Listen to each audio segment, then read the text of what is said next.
Hey everyone, welcome back to Corporate Decoded, the place where we try to uncover the hidden truths behind the corporate jargon that fills our lives.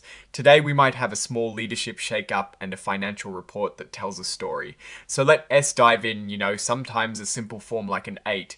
K can drop a surprise that makes you scratch your head. We are talking about Jefferies Credit Partners BDC Incorporated and a recent change that might just signal a new direction. Or maybe just a temporary pause. So grab your coffee and let's decode this together. Don't forge tea to hit like and subscribe and join our Discord community linked in the description below to keep the conversation going. Alright, so what we have here is a filing called a Form 8K. Think of this as a breaking news report for publicly traded companies. It's used to announce major events that shareholders should know about right away. In this case, the big news is tea about a new product or a massive deal. It is about a change in the top financial leadership. The date we need to pay attention to is the 30th of September 2025.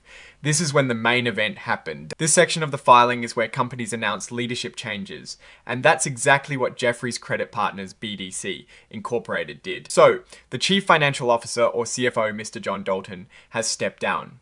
Now, the filing is pretty clear here. It says his departure wasn't because of any big arguments or disagreements about how the company is run.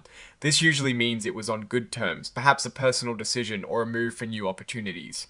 It's always good to see that when a key executive leaves, it's not due to internal conflict, but the report leaves questions about the company's financial leadership. But here is the interesting part. They didn't waste any time finding a replacement, albeit an interim one.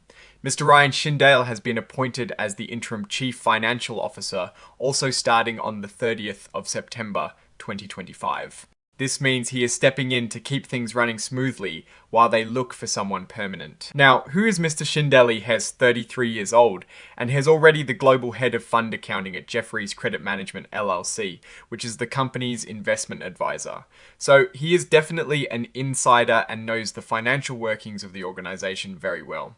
The filing also notes he will keep his current job while serving as interim CFO. This could be a good thing, showing continuity, or it could mean he has a lot on his plate already. This part is standard corporate talk. It tells us that Mr. Shindale doesn't have any personal ties to the current leadership, and there are no unusual deals or transactions involving him that would need extra disclosure.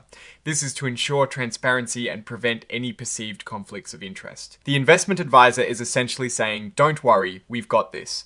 They believe their team is strong enough to manage the company's finances without skipping a beat, even with this interim appointment. This statement is meant to reassure investors that the company is in good hands. Now, let's look at what else is included with this report. This section usually deals with additional information or exhibits that support the main announcement. This refers to the interactive data file used for reporting to the Securities and Exchange Commission, or SEC, which helps make financial information more accessible and analyzable.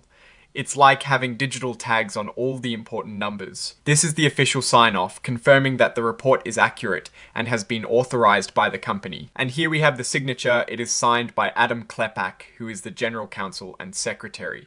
This tells us that this report has gone through the proper legal channels. Now, let's think about what this all means. The departure of a CFO, even without any stated disagreement, can sometimes raise questions about the company's financial stability or future plans.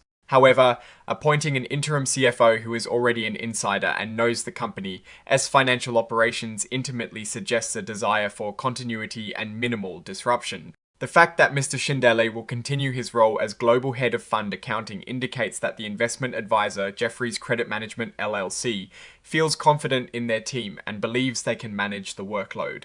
The key takeaway here is that while there is a leadership change in a critical financial role, the company is trying to present a picture of stability. The emphasis on no disagreements is important to quell any rumors of internal turmoil. It suggests a planned transition or perhaps a strategic move within the broader Jefferies organization. We don't have detailed financial tables in this particular 8K, as it is primarily for reporting significant events like leadership changes. However, if this were a more extensive filing like a 10Q or 10K, we would be digging into those revenue, expense, and profit numbers to get a clearer picture of the company's financial health and performance. Looking ahead, investors will be watching to see if and when a permanent CFO is appointed and what their strategy will be. For now, Jefferies Credit Partners BDC Incorporated seems to be navigating this change internally, banking on the expertise of their existing team. Alright, that is our breakdown of this 8K filing. What is your take on this leadership change? Do you think it signals something more, or is it just a routine shuffle? Drop your thoughts in the comments below. If this analysis was valuable, hitting that like button really helps us out, and subscribe for more deep dives into corporate filings. Don't forget to check out the Discord link in the description for more discussions and to connect with other viewers. Thanks for watching, see you next time.